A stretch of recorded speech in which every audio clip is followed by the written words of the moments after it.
الحمد لله الحمد لوليه والصلاة على نبيه والوزن والعدل والفضل والنظم والعزم بالجزم وحده وحده وحده لا شريك له وحده بوحدة موحدا بوحدة موحدا بوحدة وحيدا واحدا بلا مدد وجدد ونصب ووصف في الكمال لا شريك له ولا نظير له ولا مثل له ولا مثال له ولا مضارع له ولا مكاظم له ولا مناظر له.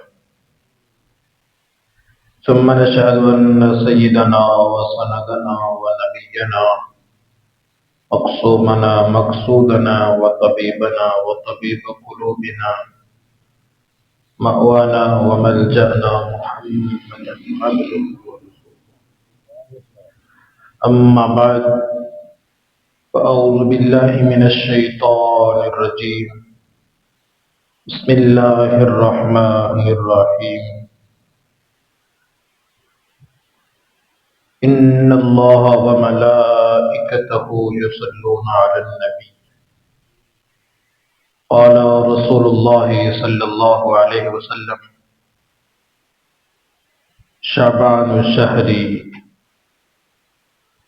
أو كما قال النبي صلى الله عليه وسلم: إن الله وملائكته يصلون على النبي يا أيها الذين آمنوا صلوا عليه وسلموا تسليما. الصلاة والسلام عليك يا سيدي يا رسول الله وعلى آلك وأصحابك يا نبي الله. الصلاة والسلام عليك يا سيدي يا رسول الله وعلى آلك وأصحابك يا رحمة للعالمين. اللہ تعالیٰ کی حمد و ثنا نبی اکرم صلی اللہ علیہ وسلم کی ذات مبارکہ پر درود و اسلام کا ہدیہ نذرانہ تحفہ عرض کرنے کے بعد خالق لمبی ازل کی لاریب کتاب کا ایک حصہ اور نبی اکرم صلی اللہ علیہ وسلم کا ایک مبارک فرمان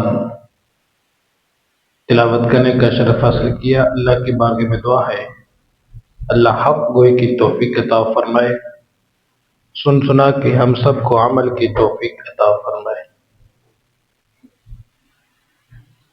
شعبان المعظم کا مہینہ ہے اور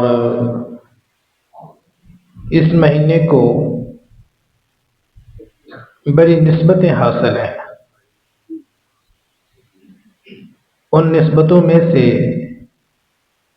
ایک نسبت یہ ہے کہ نبی اکرم صلی اللہ علیہ وسلم نے فرمایا کہ شعبان میرا مہینہ ہے، اور ان نسبتوں میں سے شعبان المعظم کی ایک چھوٹا سا بچہ باہر نکل گیا.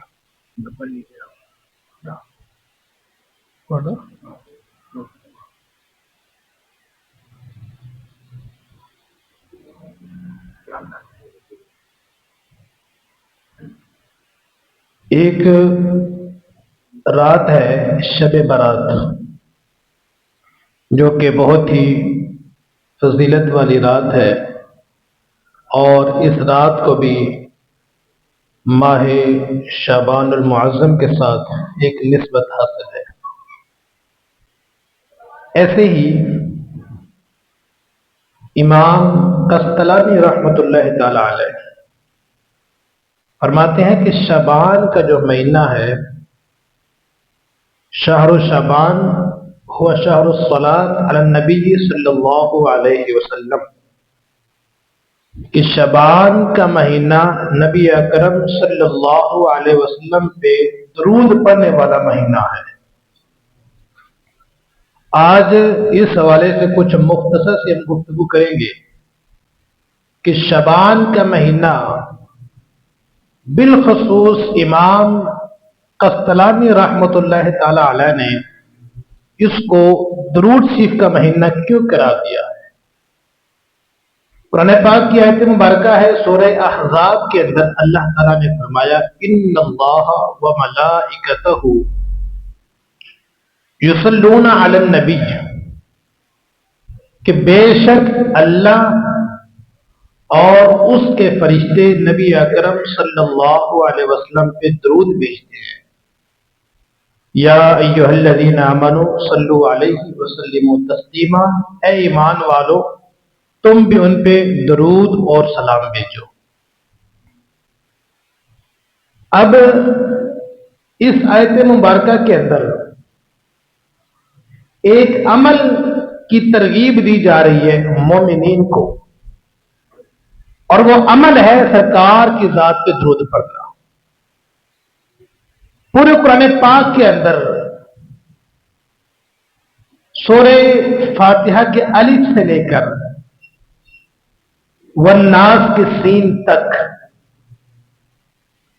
6666 آیات ہیں، اور جن میں سے تقریباً 500 کے قریب وہ آیات ہیں جن کو آیات احکام کہا جاتا ہے، کہ جن آیات میں اللہ تعالیٰ نے کوئی حکم بیان کیا ہے۔ قرآن پاک کی آیات مختلف قسم کی ہیں، کچھ آیات میں کچھ آیات متشابہات ہیں، ان میں حکم نہیں ہے، جیسے ید اللہ، اللہ کا ہاتھ۔ اب اللہ کا ہاتھ کیسا ہاتھ ہے؟ اللہ تو جسم سے پاک ہے، ہاتھ جسم کا حصہ ہے، اور اللہ جسم سے پاک ہے، تو اللہ کا ہاتھ کیسا ہاتھ ہے؟ اسے کہتے ہیں متشابہات، کہ اس پہ ایمان ہونا ضروری ہے کہ اللہ کا ہاتھ وہ ہے کیسا، جیسا اس کی شان کے لائق ہے۔ وجہ اللہ، اللہ کا چہرہ۔ اب کون سا اللہ کا چہرہ؟ چہرہ تو جسم کا حصہ ہے اور اللہ جسم سے پاک ہے۔ اب یہ بھی قرآن کی آیت ہے، لیکن یہ آیت آ جاتی ہے متشابہات میں سے، اور کچھ وہ آیات ہے جن آیات کو مقطعات کہتے ہیں، جن کے نہ معنی معلوم ہوتے ہیں نہ مراد معلوم ہوتی ہے۔ الف لام میم، یہ بھی قرآن پاک کی آیت ہے۔ کیا ترجمہ اس کا؟ تمام مفسرین نے لکھا ہے اللہ و رسول عالم، اس کا حقیقی ترجمہ اللہ اور اس کا رسول بہتر جانتا ہے۔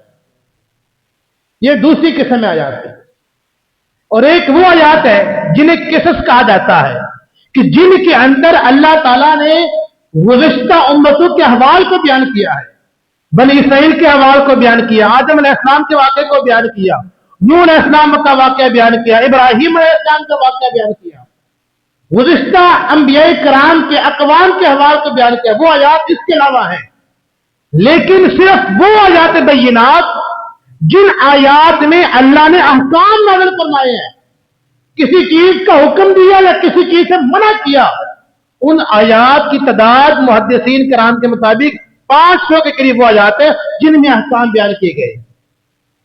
اب ان 500 آیات میں سے ایک آیت، یہ واحد ایسی آیت ہے کہ جس میں اللہ نے حکم اس عمل کا دیا ہے، باقی ہر عمل کا اللہ نے حکم دیا ہے، لیکن اللہ ان ساری چیزوں سے بے نیاز ہے، پاک ہے۔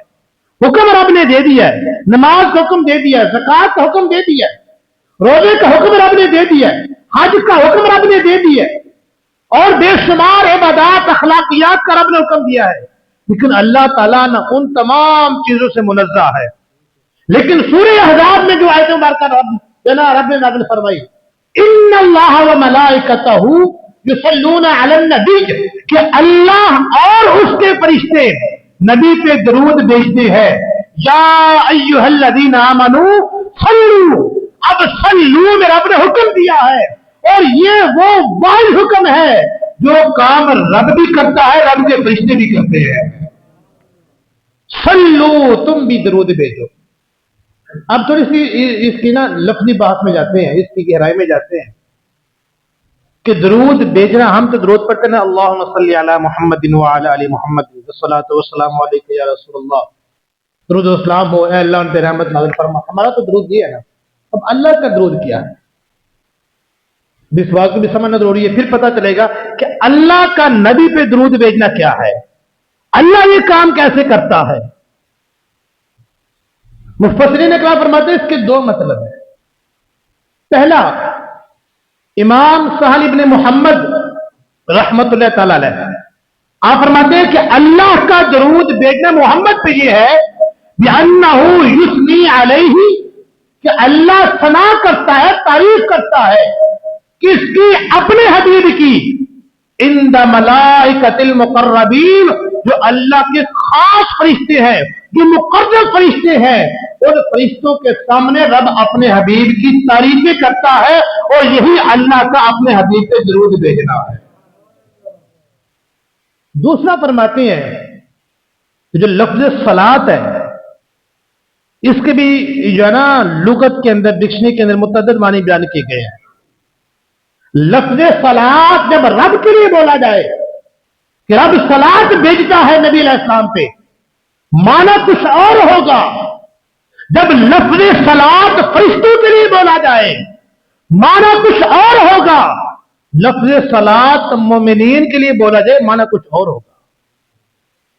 لفظ صلاۃ ان اللہ و ملائکتہ یصلون، اللہ بھیجتا ہے صلاۃ. تو صلاۃ کیا ہے؟ مفسرین کرام فرماتے ہیں اس صلاۃ سے مراد رحمتوں کا نزول ہے.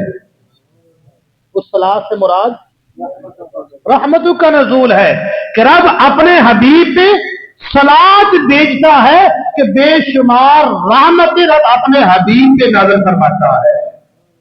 دوسرا معنی صلاۃ کا، فرشتے بھی صلاۃ بھیجتے ہیں، فرشتے بھی درود بھیجتے ہیں. تو فرشتوں کا درود بھیجنا نزول رحمت نہیں ہے، بلکہ فرشتوں کا درود بھیجنا اور تمام مومنین کا درود بھیجنا، اس کا مطلب ہے اللہ کی بارگاہ میں دعا کرنا، مولا کریم اپنے حبیب پہ رحمت نازل فرما. ہم دعا کرتے ہیں، ہم سارے دعا کرتے ہیں، فرشتے دعا کرتے ہیں. اب رب کسے دعا کرے؟ رب دعا نہیں کرتا، رب ڈائریکٹ رحمتوں کا نزول فرماتا ہے. یہاں پہ امام سہل ابن محمد نے بڑی پیاری بات کی ہے. ایک عمل فرشتے مختلف کام کرتے ہیں نا، لیکن انبیاء کرام کے ساتھ جو کام فرشتوں کا منسوب ہے قرآن پاک میں، وہ دو کام منسوب ہے جو انبیاء کرام کے ساتھ ہے. پہلا کام فرشتوں نے زندگی میں ایک مرتبہ کیا ہے، دوبارہ وہ ریپیٹ نہیں ہوا، کبھی ریپیٹ ہوگا بھی نہیں. وہ کام کیا ہے؟ اللہ تعالیٰ نے آدم علیہ السلام کی تخلیق فرمائی، اور آدم علیہ السلام کو تخلیق فرمانے کے بعد رب نے فرشتوں کو حکم دیا اسجدوا لآدم، فرشتوں آدم کو سجدہ کرو. فسجد الملائکہ، تمام فرشتوں نے سجدہ کیا. کس کو؟ آدم علیہ السلام کو. اب فرشتوں کا یہ عمل ہے منسوب آدم علیہ السلام سے، حکم رب نے دیا، منسوب کس سے ہے؟ ذکر اس کا قرآن پاک میں ہے. اور دوسرا واقعہ، دوسرا جو عمل فرشتوں کا ہے وہ کیا ہے؟ وہ ان اللہ و ملائکتہ یصلون علی النبی، وہ نبی علیہ السلام کی ذات پہ درود بھیجنا ہے. اب یہاں پہ تھوڑا سا لفظوں پہ غور کریں، لطف آئے گا. لفظوں پہ غور کریں، باریکی کا پتہ چلے گا. وَإِذْ قُلْنَا، لفظوں پہ غور کرنا ہے. جب ہم نے کہا ایک مرتبہ للملائکہ، سارے فرشتوں کو، اسجدوا، تم سجدہ کرو، لآدم، آدم کو، فسجدوا، ان سارے فرشتوں نے ایک مرتبہ سجدہ کیا. ماضی کا معاملہ ہے، ایک مرتبہ آدم علیہ السلام کو سجدہ ہوا، بات ختم. اس کے بعد سجدہ آدم علیہ السلام کو فرشتوں نے نہیں کیا. یہ آدم علیہ السلام کا شرف تھا، یہ ان کی عظمت تھی، اور یہ ان کا مقام تھا کہ رب نے فرشتوں سے سجدہ آدم علیہ السلام کو کروایا. اب یہاں پہ ہے، لفظوں پہ غور کریں. وہاں پہ کیا تھا؟